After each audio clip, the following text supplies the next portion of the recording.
Tuan-tuan, yang pertama apa dia? Bila kita mula jadi kelompok yang mengatakan tak apalah bagi orang lain buat, aku tak payah. Sebab apa? Sebab bimbang. Ada ayat-ayat yang menyatakan kalau kita ambil dunia, kita buat urusan dunia, nanti Allah Ta'ala tanya, tanggungjawabnya berat, menyebabkan nanti kita tak lepas di akhirat. Tahukah ada soalan, apa yang kamu buat di dunia hinggakan dunia ini terlepas kepada orang yang tidak Islam? Sedangkan ayat yang saya bacakan tadi, Allah suruh dan Allah janji, Allah tulis di Lauh Mahfuz bahawa muka bumi ini mesti orang soleh yang menguasainya, bukan orang lain. Tuan, kita banyak kepakaran. Saya datang khutbah, tuan-tuan, dari hujung sini sampai hujung sana ada kepakaran, tapi kepakaran kita tidak disinkroniskan. Tanya seorang-seorang, saya doktor. Tanya seorang-seorang, saya pakar nutrisi. Tanya seorang, saya ahli sukan. Tanya seorang. Tapi pernahkah tuan-tuan fikir, masuk dalam sini, macam mana kita nak synckan antara kepakaran kita? Sebab khutbah tidak pernah menyebut synckan kepakaran kita. Tazkirah tidak pernah mencakapkan bahawa kita ada kepakaran yang perlu kita sinkroniskan. Kita tak buat dalam bentuk jama'i, tuan-tuan. Kita banyak muhasabah. Muhasabah dosa peribadi. Oh, saya banyak dosa, ya Allah. Ya Allah, aku banyak dosa. Kita lebih fikir dosa kita daripada mengimarahkan muka bumi Allah Subhanahu wa ta'ala.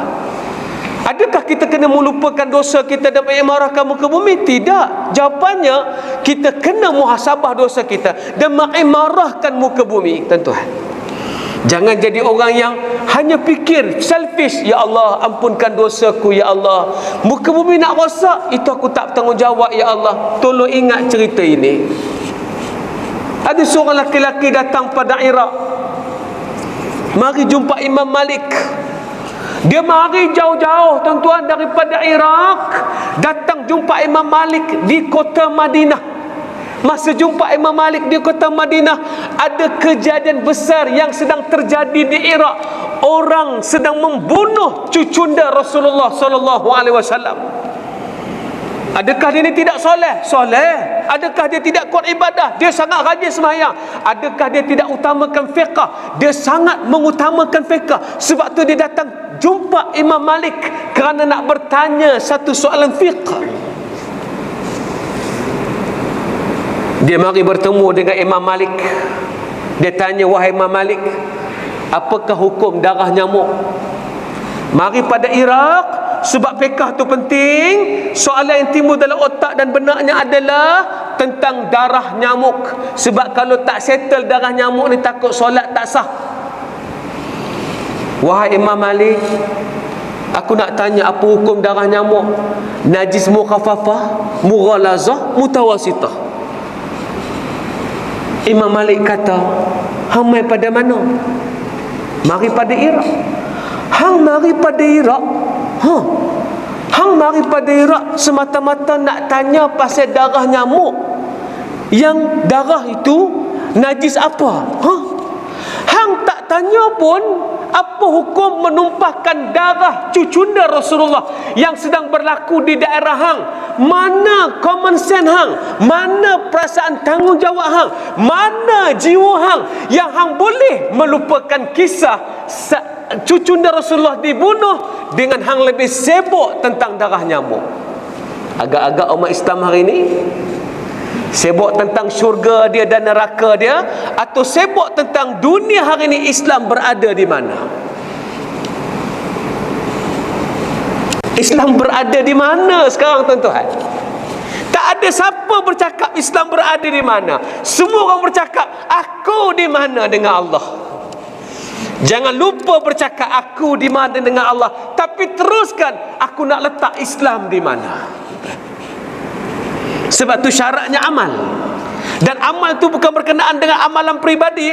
Siapa-siapa yang pernah membaca kisah 3 orang laki-laki yang masuk dalam gua, mereka berada dalam gua dan gua tertutup. Ini hadis sahih dan dikisahkan oleh baginda sallallahu alaihi wasallam.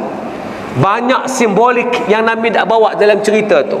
Ada 3 orang daripada Bani Israel, mereka pergi berjalan-jalan, mereka tak pakat pun, mereka berpisah. Tiba-tiba berlaku keadaan hujan yang lebat, mereka masuk ke dalam gua dan mereka tak kenal pun 3 orang ni. Masuk dalam gua dan gua tertutup. Berkata, sudah, nak buat macam mana ni, gua tutup. Maka ada yang bagi cadangan, apa kata kalau kita tawasul dengan amalan kita? Orang akan dipaham, amalan kita tu sembahyang, amalan kita tu baca Quran sendiri, amalan kita tu solat sunat. Orang kita faham gitu. Tapi dalam hadis Nabi jelaskan amalan tu apa? Maka bangun orang yang pertama kata, dia bertawasul dengan amalan, ya Allah, aku ada mak bapak yang sudah tua. Nampak tak? Amalan tu maksud dia membabitkan orang lain, bukan membabitkan kita. Kalau sekadar baca Quran, itu amalan peribadi. Dia tidak menjadi satu effort besar di sisi Allah Ta'ala. Effort besarnya amalan yang menyebabkan orang lain hebat, kerana kita ada, tuan-tuan. Itu amalan besar. Sebab semua sahabat begitu. Mereka tak pernah fikir amalan peribadi. Mereka fikir macam mana amalan itu menyebabkan benda lain kuat, tuan-tuan. Ada seorang perempuan bernama, tak silap saya, Rafid Farid, saya lupa tentang nama dia. Tapi dia seorang jururawat di zaman Nabi SAW. Bapaknya seorang doktor ataupun tabib. Dia menurunkan ilmu tu pada anak dia. Anaknya perempuan, setiap kali pergi medan perang, dia merawat sakit orang. Itu amalan. Itu baru amalan. Yang kita baca Quran tu peribadi, tu lain, tuan-tuan. Ustaz nak cerita apa amalan peribadi pun kami tak buat. Tak, saya kata kena buat dua-dua. Jangan pilih salah satu. Tak ada syarat dalam Islam. Kamu kena buat sembahyang tapi kamu tak buat kebajikan. Tak boleh. Kena buat semua. Maka laki-laki tadi kata apa? Ya Allah, aku ada mak bapak yang dah tua. Satu hari aku terlepas nak jaga mereka, lupa nak bagi susu. Ya Allah, balik-balik tu mak dengan ayahku dah tidur. Ya Allah, aku pun perah susu, buh dalam bekas. Aku tunggu di tepi tempat tidur mak dengan ayah aku. Sebab tak mau kejutkan mereka, sebab mereka sedang tidur nyenyak. Kot-kot tengah malam mereka terjaga nak minum susu. Ini aku boleh sediakan. Anak dengan isteri dah kelaparan. Anak dah menangis, kata, Abah, bagilah susu pada kami. Aku berkata, kamu wahai anak-anak aku tak akan dapat minum susu lagi nenek dan atuk kamu belum minum susu. Sampailah mereka terjaga, aku hidangkan susu pada mereka. Ya Allah, kalaulah ini menjadi amalan soleh, ya Allah, kau bukalah pintu gua ini. Baru terbuka, tuan-tuan, sepertiga. Seorang laki-laki dia berkata pula yang kedua, ya Allah, aku ada sepupu yang sangat cantik, aku sangat nak dengan dia. Sampailah satu hari aku berkali-kali mengajaknya melakukan zina, tapi dia beriman dengan Allah, dia sangat takut dengan Allah. Sampai satu hari dia ada hutang, dia tak boleh bayar hutangnya, dia nak minta pinjam daripada aku dan terdesak. Aku letak syarat, kalau nak duit ini, kamu mesti menyerahkan diri kepada aku. Dan sampai hari itu dia menyerahkan diri, aku berada di atasnya. Tiba-tiba dia kata, ittaqillah, takutlah kamu dengan Allah. Aku dengar perkataan tu, ya Allah, aku terus melarikan diri kerana takut kepadamu, ya Allah. Kalaulah ada amal soleh, ya Allah, kau bukalah pintu gua ini, ya Allah. Tandanya orang itu menjaga kebajikan wanita tadi sampai tidak merosakkan wanita itu. Ceritanya buat baik untuk orang lain, bukan untuk diri sendiri, tuan-tuan. Yang ketiga, tuan-tuan, aku, ya Allah, pernah ada pekerja yang bekerja dengan aku. Sampai hari gaji, dia tak ambil gaji, dia telah menghilangkan diri.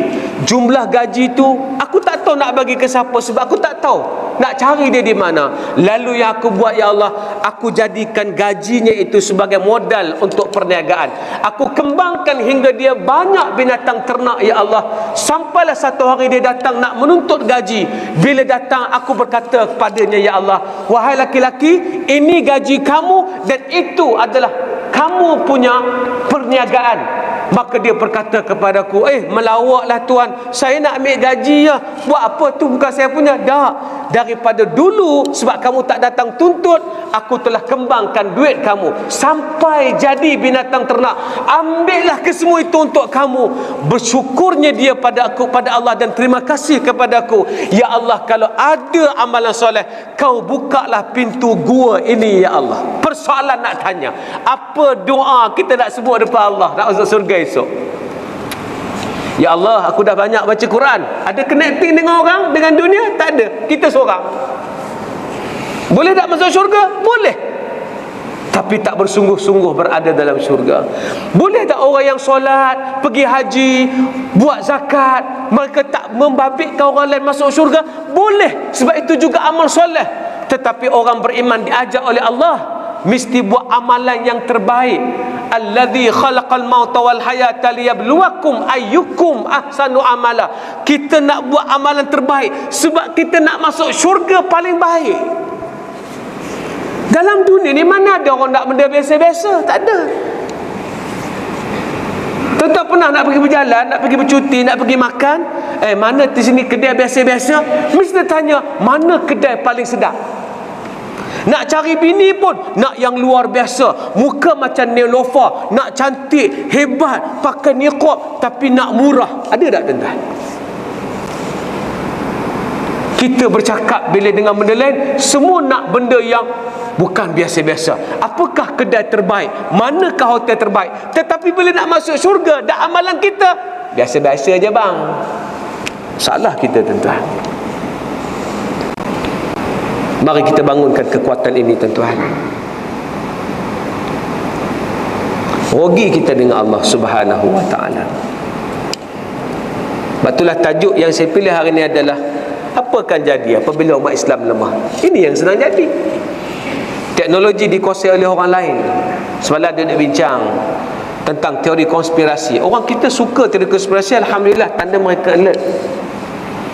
Ustaz nak tanya, adakah apa yang jadi sekarang ni perancangan manusia atau memang dia natural, apa nama kejadian alam? Pada pandangan saya lah, kata sahabat yang menghuraikan, pada pandangan saya ini bukan saja-saja ni Ustaz, dia mesti ada perancangan, mesti ada orang yang boleh buat benda ni. Betul tak dia sebut tu? Betul. Apa yang jadi pada dunia ini, kalau tuan-tuan buka buku Pound in the Game boleh disebut, apa yang jadi 20 tahun akan datang adalah perancangan 20 tahun yang dulu. Dia tak jadi spontan. Dunia ini memang ada orang yang mengatur dia. Tapi dulu Islam yang atur. Tapi bila datang orang-orang tidak Islam, mereka mengatur cara mereka tuan-tuan. Terjadi perang dunia pertama pun bukan spontan, memang ada aturan. Betul tak betul? Tapi adakah kita hanya bincang benda yang dipanggil circle of concern? Benda tu kita bimbang, tapi kita do nothing, kita tak boleh buat apa pun. Yang menjadi circle kita, circle of influence tuan-tuan. Ya, kita boleh bincang apa jua teori tuan. Ya, COVID mungkin perbuatan orang, mungkin ada kajian makmal, mungkin orang nak jual vaksin, mungkin, semua possibility itu mungkin tuan-tuan. Lepas ni jadi pula banjir. Adakah banjir ni satu perancangan daripada pihak-pihak musuh? Ya, mungkin. Tapi apa yang kita buat? Adakah lumat bincang teori yang kita tak boleh kontrol pun, atau kita move pelan-pelan buat yang kita boleh kontrol? Apa dia? Sedarkan orang Islam, bagi tazkirah betul, gerakkan anak-anak, kena pesan pada anak-anak. Tuan-tuan kurang-kurangnya dah ada 3 generasi. Generasi tuan-tuan, generasi anak-anak dengan generasi cucu. Saya nak tanya, apa yang kita install cucu kita? Pernah pegang dia? Adi, Tok Wan nak Adi jadi hebat macam Abdullah bin Zubair, yang sampai tahap dia boleh pergi berjuang dan dia kaya. Kalau Tok Wan nak kamu jadi macam tu, ayah kamu jadi macam Zubair bin Awam, kamu jadi macam Abdullah bin Zubair. Berapa ramai Tok Wan yang pegang cucunya, bagi amanah begitu. Kita tahu kita tak boleh buat zaman kita. Kita tahu. Siapa yang pernah tengok cerita Allahumma salli ala Sayyidina Muhammad. Iron Man. Apa nama ayah Tony Stark tu, apa nama? Allahumma salli ala Sayyidina Muhammad. Tak apalah, tak penting pun. Tony Stark dia ada ayah. Ayah dia dah buat teknologi. Sebelum tu apa nama jana kuasa yang dia pakai di dada dia tu tuan-tuan, ayah dia dulu pernah buat, tapi ayah dia buat dalam bentuk bandar. Ayah dia buat video banyak kali, buat video banyak kali nak tunjuk dia tak berjaya. Sampai di hujung-hujung video dia kata Tony, masa tu Tony kecil lagi, tapi dia rekod dalam video, Tony, ayah tak boleh buat zaman ayah sebab teknologi ni tak capai zaman ayah. Ayah harap kamu buat di zaman kamu. Tony Stark bila dengar benda tu, dia sempat tengok video tu, dia terus semangat buat benda yang diamanahkan oleh ayah dia.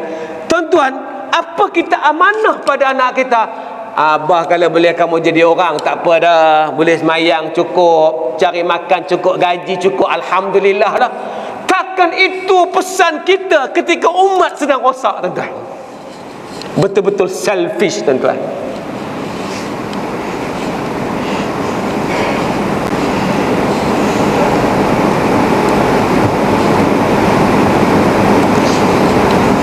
Qardawi tulis satu buku, Fiqh al-Awlawiyat,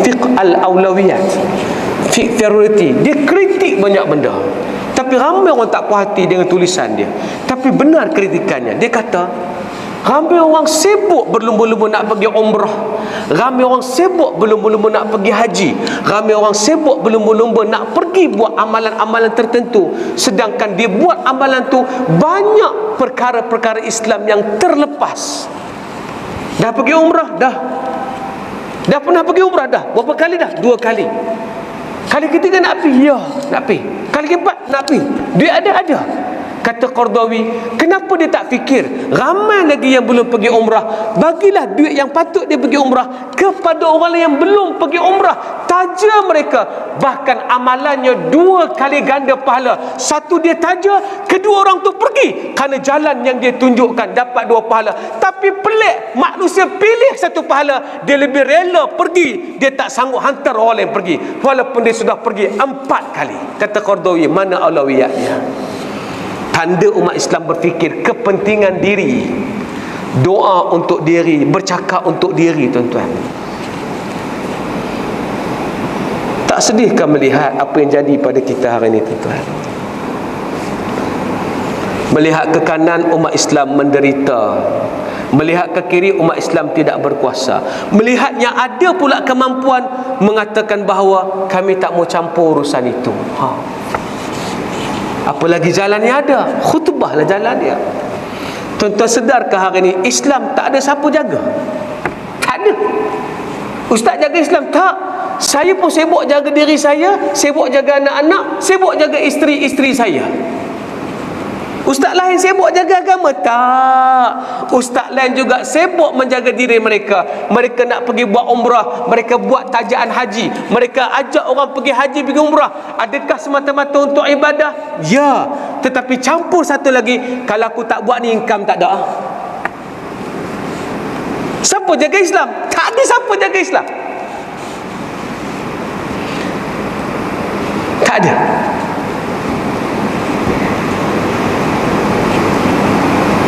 Kita cuma merasai Islam dan kita merasakan ada orang lain jaga. Mungkin dia terjaga kot, mungkin dia ni jaga. Kita tak boleh firm dia ni jaga. Tapi dalam Kristian, kita boleh kata siapa yang jaga Kristian? Padri tu. Pasal apa dia jaga Kristian? Dia jaga Kristian. Dia ada fasiliti, dia orang bagi duit, dia duduk di situ, dia jaga gereja, dia dibayar gaji, dia ada allowance, dia ikut sistem, dia tak perlu buat benda lain, dia fokus bagaimana nak convince orang masuk Kristian. Tuan-tuan pernah telefon satu ustaz tanya soalan. Assalamualaikum ustaz, nak tanya soalan. Ya boleh. Nanti saya tengah sibuk ni, ada nak buat kambing bakar sikit sebab saya meniaga kambing bakar. Apa jadi tuan-tuan pada Islam hari ni? Yang memiliki duit nak meletakkan duit di salah tempat, tuan-tuan. Awak bagi zakat kepada siapa? Saya bagi zakat kepada fakir miskin. Boleh ke bagi zakat kepada saya? Ya, wajib. Semua ke? Ya, semua. Yang asnaf lain? Yang tu saya tak tanggungjawab. Fisabilillah, tak tahu. Ibnu Sabil, tak tahu. Gharimin, orang yang berhutang kerana nak buat benda Islam, tak tahu. Berapa ramai peniaga-peniaga di luar sana yang berhutang nak buat bisnes demi menaikkan mi Islam, demi menaikkan kedai Islam. Tadi sahabat hantar pada saya sebuah kedai Usrahmat. Saya tak tahu berapa lama dia boleh bertahan, sebab lepas ni dia akan jatuh. Itu circle of business. Dia akan turun ke bawah, dan sementara nak naik balik ke atas, dia perlukan sokongan dan dukungan. Tiba-tiba orang semua pakat berdoa, mudah-mudahan jadi. Duit zakat dia, bila dia berhutang untuk buat kerja agama, tak ada siapa nak bagi. Bila tanya kenapa tak bagi zakat pada dia, dia orang kaya ustaz, nak bagi zakat apa? Sebab zakat ni untuk fakir miskin dia. Dah salah faham pasal zakat, dah salah faham pasal penjaga agama, tuan-tuan. Dah salah faham.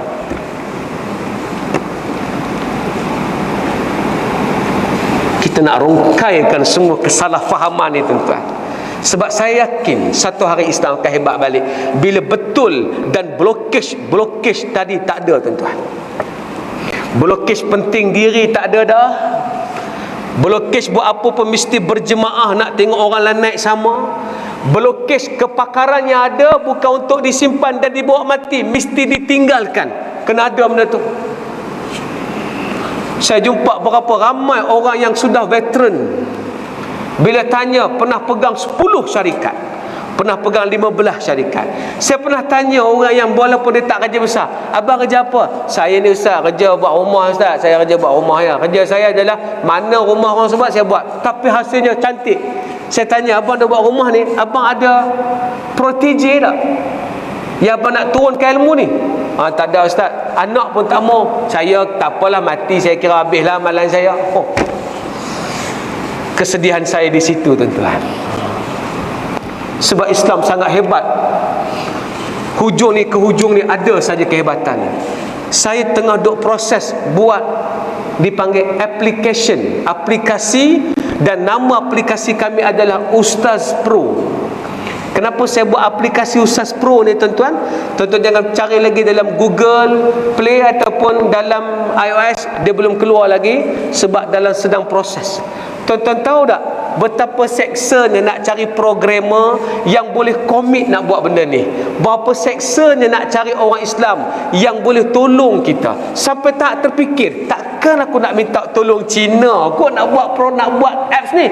Saya tak tahu langsung knowledge pasal aplikasi, tapi saya tahu apps mesti ada. Kerana sepanjang hidup hari ni saya pakai apps, tuan-tuan, saya rasa hidup saya smooth. Tapi dalam bab agama saya tak boleh smooth, sebab tak ada apps agama yang menyelesaikan program saya, hidup saya. Sebagai contoh, tuan-tuan ada masalah kiblat, tuan-tuan ada masalah hukum, tuan-tuan ada masalah nak tanya tentang perhubungan family, tuan-tuan ada masalah nak tanya pasal jarak musafir, tuan-tuan nak tanya siapa? Tuan-tuan akan tanya Google. Tuan-tuan tak ada satu tempat yang dedikasi boleh jawab soalan tuan-tuan. Saya nak buat benda tu, saya merayu merata masjid, mana program Islam, tolong saya. Semua yang datang jumpa, saya ada kawan, saya ada kawan, saya ada kawan. Bila saya tanya, kawan tu siapa? Kawan tu pun tak tahu ustaz duduk tak mana. Tuan-tuan rasa? Persoalannya, umat Islam tak belajar ke programming ni? Di universiti, tuan-tuan, mereka belajar programming. Di UTP ada memang belajar buat coding ini. Di mana-mana universiti UiTM, tambah pula di tempat macam Ling Kok Wing ataupun tempat-tempat demikian, sudah tentu mereka belajar. Tapi mana mereka? Tak salah mereka, sebab mereka tak pernah diberi semangat. Kamu ada tugas agama yang kamu kena buat. Tak ada siapa bagi tahu. Jangan kata programmer, ustaz pun kadang-kadang lupa tugas dia membetulkan umat dan membawa umat keluar daripada move in circle kepada move forward. Ustaz pun kadang-kadang lupa. Tapi kalau kita bergabung, tuan-tuan, apa jadi? Sebab tu Tuhan suruh masuk masjid. Bukan sebab nak dengar tazkirah sembahyang semata-mata. Semoga after effect lepas tu, keluar jumpa partner baru, keluar jumpa orang yang boleh synchronize, keluar boleh buat satu fenomena. Lagi 7-8 tahun kalau ini berlaku, kita synckan kepakaran kita. Saya ada kepakaran agama, tuan-tuan ada kepakaran teknologi, ada yang orang boleh advance perniagaan, ada orang yang tahu tentang marketing. Kita combine ni tuan-tuan, apa jadi pada Islam? Tuan-tuan boleh tengok Islam naik tuan-tuan. Tapi kalau semua selfish, ya Allah ampunkan dosaku, ya Allah semalam terlambat solat subuh, kau bagilah keampunan padaku, amin ya rabbal alamin. Selfish. Doa tu baik tak? Baik. Selfish. Islam suruh hidup dua benda, selfish dengan selfless. Dua-dua kena ada. Selfish ya Allah ampunkan dosaku, takutnya aku dalam neraka ya Allah, bimbangnya aku ya Allah. Ya, selfish wajib ada, kena doa begitu. Tapi jangan lupa yang selfless. Ya Allah, kau bagilah kekuatan padaku untuk naikkan Islam balik dengan cari rakan-rakan yang lain. Kami boleh combine. Islam takkan naik kalau kami seorang. Ya Allah, kau bagilah aku jumpa rakan-rakan yang betul. Alhamdulillah, saya cari hampir 3 tahun tuan-tuan, barulah boleh buat sikit-sikit. Alhamdulillah, apps hampir siap 80%, tapi tidak perfect. Betul-betul tidak perfect. Sebab limited source tuan-tuan. Biasa orang buat app 200,000, kawan tu offer dekat saya 50,000. Kita buat sekadar 50,000, sekadar nak bagi jalan, sekadar nak bagi ada satu movement, sekadar nak bagi ada satu alert. Kita ada komitmen dengan Islam ni. Tapi percaya, cita-cita saya nanti semua orang akan guna apps ini untuk berkomunikasi dengan ahli agama dan untuk menjadikan komuniti yang kuat. Bahkan lifestyle dalam tu akan ada filem Islam, akan ada anasir Islam, akan ada semua benda berkaitan dengan Islam, lagu Islam, cara sukan Islam. Kita akan bubuh dalam Ustaz Pro tuan-tuan. Tapi bila? One day tuan-tuan, soon or later, tu yang boleh sebut tuan-tuan.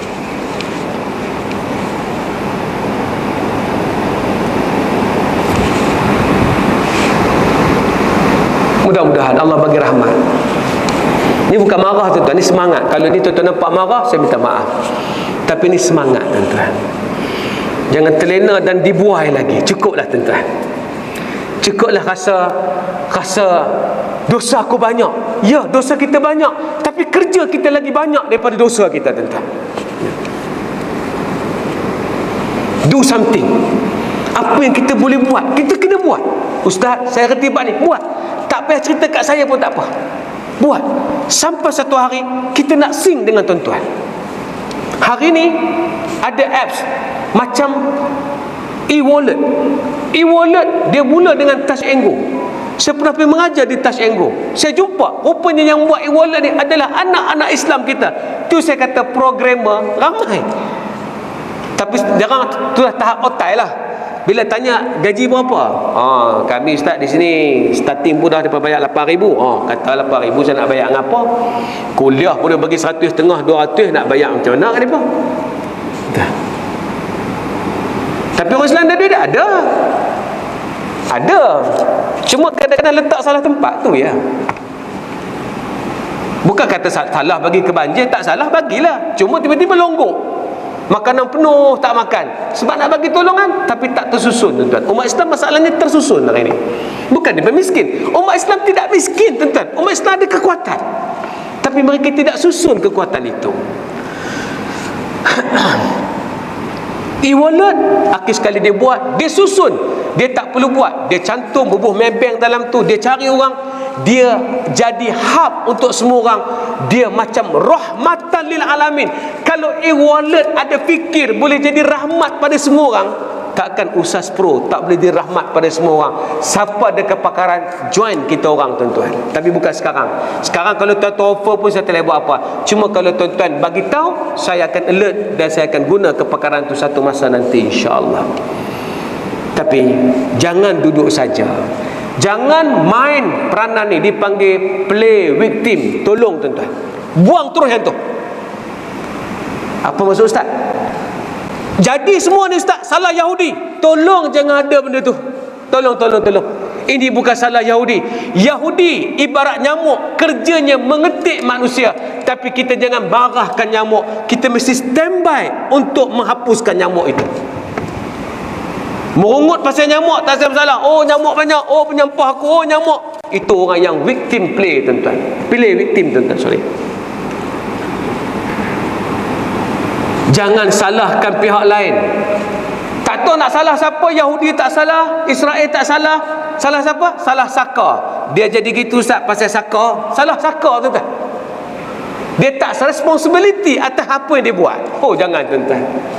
Buang semua benda tu, insya-Allah kita akan jadi hebat. Saya bercakap ni kerana depan saya orang hebat. Saya yakin tuan-tuan hebat. Cuma kadang-kadang tuan-tuan ibarat giant yang sedang tidur, terlupa ada kekuatan sebab terlampau lama didodoi dalam ketiduran yang sedap, tuan-tuan. Memang sedap tidur, tuan-tuan, tapi jaga memang payah. Bangun tu dia menggeliat, tulang sakit. Tapi percaya, bila dah berjalan, banyak benda kita boleh buat, tuan-tuan. Saya sangat yakin benda tu. Satu hari kita bukan macam ni, kita akan kembali di atas. Sebelum Imam Mahdi datang dan sebelum Nabi Isa turun, kita dah get ready untuk menjadi tentera mereka dengan kekuatan yang kita buat. Wa'iddu lahum mastata'tum min quwwah. Itu kita, barulah kita terbaik, insya-Allah. Wallahu alam. Saya berhenti kat dulu, insya-Allah. Salah silap terkasar bahasa telah ajak bicara. Kalau ucapan ini mengguris perasaan, saya mohon maaf. Tapi di hati saya sangat sayang pada tuan-tuan. Macam saya sayang diri saya sendiri, saya akan serugi. Macam mana saya rasa kalau benda itu jadi kerugian pada tuan-tuan, dia adalah kerugian pada saya. Saya sangat nak tengok potensi mesti digunakan. Jangan berhenti potensi itu, insya-Allah. Wallahu alam. Di belakang sana, tuan-tuan, ada tabung yang macam saya sebut tadi. Kita sedang nak buat Ustaz Pro ni, tuan-tuan, nak launching Ustaz Pro ni, dan kita sudah ada website Ustaz Pro. Tuan-tuan pergi ke website dulu, ustazpro.com. Dalam tu ada video, ada nota, ada infografik, dan kita cuba lari daripada Facebook, daripada YouTube, daripada Instagram, daripada TikTok. Ramai ustaz main TikTok, tapi saya tahu TikTok itu hanya tempat hiburan. Islam tak kondusif di situ, tuan-tuan. Bolehlah, tapi tak kondusif. Mudah saja. Orang tengok TikTok, ada ustaz dusuki dalam TikTok, dia pun dengar-dengar cerita bak mati. Tolak bawah ada satu budak menari, dia panggil no bra challenge, tuan-tuan. Agak-agak jadi apa? Tolak bawah lagi, budak tu menari pula, tunjuk dia punya bontot, tuan-tuan. Agak-agak jadi apa? Hak ingat mati tu dia agak-agak ingat dah, tuan-tuan. Dah lupa dah, tuan-tuan. Sebab tu saya kata Islam perlu kondusif. Dia bukan eksklusif, dia kondusif. Mesti duduk satu tempat untuk mudahkan orang. Dan tujuan Ustaz Pro ni pula agar orang-orang yang tak sempat hadir macam kita nak dengar tazkirah lama, 3 minit dia boleh faham Islam, 2 minit dia boleh faham Islam, 3 minit ada nota dia boleh baca. Itu tujuan kita untuk awal. Sebelum datang lain-lain function teacher lain yang kita sedang isi, tuan-tuan. Jadi saya tak mau cerita lagi, tapi awal tuan-tuan buka ustazpro.com, tuan-tuan akan nampak di situ. Sampailah doakan Ramadan nanti kita akan cuba launching Ustaz Pro apps, insya-Allah.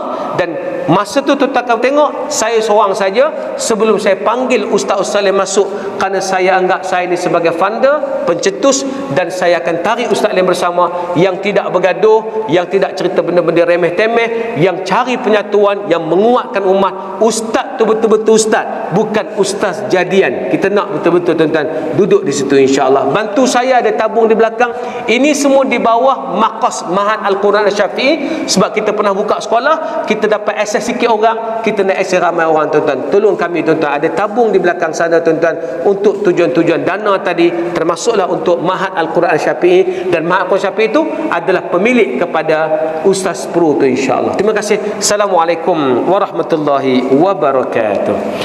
Bismillahirrahmanirrahim. Alhamdulillahi hamdan yuwafi ni'amahu wa yukafi'u mazidah. Ya Rabbana lakal hamdu kama yanbaghi li jalali wajhika wa an sultani. Allahumma faqina fid din wa 'allimna bi ta'wil. Alhamdulillah bil alamin.